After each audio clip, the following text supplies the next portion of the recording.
ये एक अमीर व्यापारी की कहानी है जो इतना धनी था कि अपने पूरे मोहल्ले की सड़क को चांदी से पक्की कर सकता था, और ऐसा करने के बाद भी उसके पास इतनी दौलत बचती कि शायद उसे फर्क भी न पड़ता।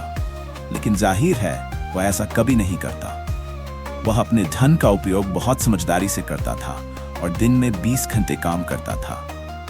वह इतना कुशल व्यापारी था कि जितना खर्च करता उससे दोगुना कमा लेता। लेकिन फिर एक दिन वह गहरी नींद में ही इस दुनिया से विदा हो गया और आखिरकार शांति से विश्राम करने चला गया। उसकी सारी संपत्ति उसके बेटे अयाज के पास आ गई, लेकिन अयाज ने धन का मूल्य नहीं समझा और उसे मजे में उड़ाने लगा। वह हर रात शहर में घूमता, महंगे रेस्तरां में जाकर विदेशी व्यंजन खाता और सबसे उम्दा शराब पीता। वह नकाबपोश जलसों में जाता और हमेशा जोकर का भेष धारण करता, क्योंकि उसे मूर्ख दिखने में मजा आता था। वह अपने दोस्तों पर धन लुटाता, उन्हें महंगे लेकिन बेकार तोहफे देता। उसने चांदी के सिक्कों को झील में पत्थरों की तरह उछाल कर खेला, लेकिन जल्दी ही उसका सारा धन खत्म हो गया।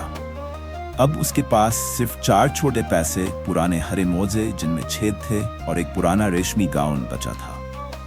अब जब वह गरीब और लगभग कंगाल हो चुका था तो उसके दोस्तों ने भी उससे मुंह मोड़ लिया। वे उसे देखकर भी अनदेखा कर देते, क्योंकि अब वह उन्हें शर्मिंदगी का कारण लगता था। लेकिन उन्हीं दोस्तों में से एक को अयाज पर दया आई। उसने उसे एक पुराना टूटा फूटा संदूक भेजा और एक पर्ची में लिखा, जो कुछ भी तुम्हारे पास बचा है उसे इसमें रख दो ताकि वह खो न जाए। यह अच्छी सलाह थी, लेकिन समस्या यह थी कि अयाज के पास अब खोने लायक कुछ बचा ही नहीं था। इसलिए उसने वह संदूक खोला और खुद ही उसमें जाकर बैठ गया। वह सोचने लगा, मैंने अपने पिता की दौलत इतनी मूर्खता से क्यों गवा दी? उनका व्यापारी होने का हुनर मुझ में क्यों नहीं आया? वह इतना दुखी हो गया कि उसकी आंखों से आंसू गिरने लगे। लेकिन यह कोई साधारण संदूक नहीं था। जैसे ही उसने सिर उठाया, ढक्कन अपने आप बंद हो गया और संदूक हवा में उड़ गया।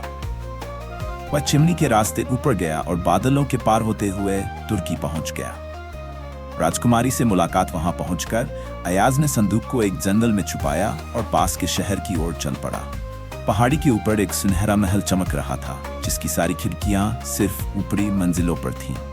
शहर में एक आया नैनी एक छोटे बच्चे को घुमाने ले जा रही थी।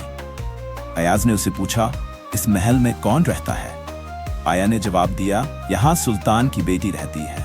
वह इतनी सुंदर है कि उसे दुनिया की सबसे नाजुक और दुर्लभ कली कहा जाता है। लेकिन एक भविष्यवाणी के अनुसार अगर वह कभी प्यार में पड़ी तो उसका अंजाम अच्छा नहीं होगा। इसलिए उसे किसी से मिलने नहीं दिया जाता और वह भी किसी को नहीं देख सकती। अयाज ने धन्यवाद कहा और जंगल लौट आया। उसने संदूक में बैठकर महल की ऊंची खिड़कियों तक उड़ान भरी और राजकुमारी के कक्ष में दाखिल हो गया। वह पीले फूलों वाले सोफे पर सो रही थी और इतनी सुंदर लग रही थी कि अयाज खुद को रोक न सका और उसने हल्के से उसके होठों पर चुंबन दे दिया। राजकुमारी घबराकर जाग गई। तुम कौन हो?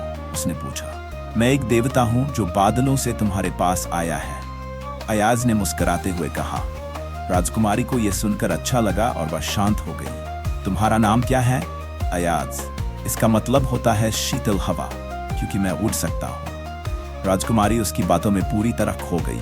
उसने उसे बैठने के लिए कहा और फिर अयाज ने उसकी सुंदरता की तारीफ में कविताएं सुनानी शुरू की। उसने उसकी आंखों को 2 झीलों से तुलना की, जहां उसके विचार जल परियों की तरह तैरते थे। उसने उसके ललाट को एक सुंदर बर्फीले पर्वत की तरह बताया, जहां जादुई सभागार बने हुए थे, और उसके होठों को ग्रीष्म ऋतु के पके फलों जैसा बताया। राजकुमारी इतनी लजा गई कि उसका चेहरा गहरे गुलाबी रंग में बदल गया। क्या तुम मुझे कुछ कहानियां सुनाओगे? उसने पूछा। अयाज ने उसे शानदार कहानियां सुनाई, पतले सारस की, जिद्दी राक्षसों की और अजीबोगरीब राजमिस्त्रियों की। राजकुमारी पूरी तरह मंत्रमुग्ध हो गई और जब अयाज ने उसका हाथ मांगा तो उसने तुरंत हाँ कह दी। शनिवार को वापस आना, उसने कहा। मेरे माता पिता मेरे पास चाय पर आएंगे और मैं उन्हें बताऊंगी कि मैं एक देवता से विवाह करने जा रही हूँ। अयाज ने हामी भरी और महल से विदा ली। खोई हुई उड़ान अगले कुछ दिनों तक वह जंगल में बैठकर सुल्तान के लिए एक परीक्षा तैयार करता रहा। फिर शादी की पूर्व संध्या पर उसने शहर के लोगों को चौंकाने के लिए आतिशबाजी का शानदार प्रदर्शन किया। आकाश रंग बिरंगी रोशनी से जगमगा उठा। सभी ने तालियां बजाईं और खुशियां मनाईं। अयाज ने सुना कि लोग कह रहे थे ये सचमुच एक देवता है, लेकिन जब वह जंगल लौटा तो देखा कि उसका उड़ने वाला संदूक जलकर राख हो चुका था। अंतहीन प्रतीक्षा अगले दिन राजकुमारी महल की छत पर खड़ी उसका इंतजार करती रही, लेकिन अयाज नहीं आया। मंगलवार की सुबह उसने बैंगनी रंग की शोक वस्त्र पहन लिए और कसम खाई कि वह दोबारा कभी प्यार नहीं करेगी। और अयाज, वह आज भी दुनिया भर में घूमता है, कहानियां सुनाता है, लेकिन उसकी कहानियां अब पहले जैसी खुशहाल नहीं होती, क्योंकि सबसे सुंदर कहानी तो वही थी जिसने उसे उसका सच्चा प्यार दिलाया था और जो लगभग उसकी शादी का कारण बन गई थी।